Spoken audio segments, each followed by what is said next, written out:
এখন আমি আপনাদের সাথে শেয়ার করছি একাদশী স্পেশাল দুর্দান্ত সুস্বাদু একটি নিরামিষ ভাজির রেসিপি।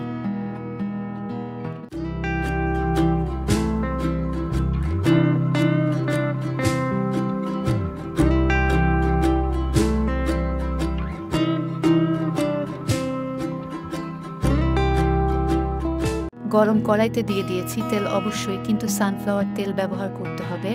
একাদশীর দিন কিন্তু অন্য কোনো তেল ব্যবহার করা ঠিক না। গরম তেলে দিয়ে দিচ্ছি পাতলা করে কেটে রাখা আলু, মিষ্টি আলু, আর দিয়ে দিচ্ছি ফুলকপি।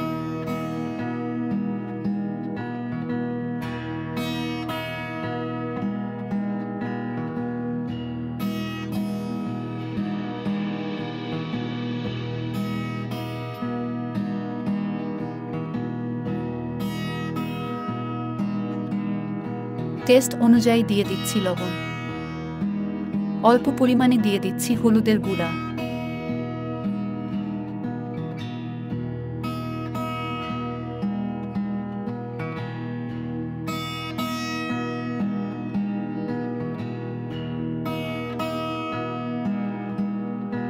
অল্প পরিমাণে দিয়ে দিচ্ছি কাঁচামরিচ। মিডিয়াম লো আঁচে রেখে খুব ভালো করে ভেজে নিচ্ছি।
একাদশী স্পেশাল সুস্বাদু রেসিপিগুলো পাওয়ার জন্য এবং জন্মাষ্টমী, রাধা অষ্টমী এবং বিভিন্ন ভোগের প্রসাদগুলো পাওয়ার জন্য অবশ্যই আমাদের চ্যানেলটি সাবস্ক্রাইব করে আমাদের চ্যানেলের সাথেই থাকবেন।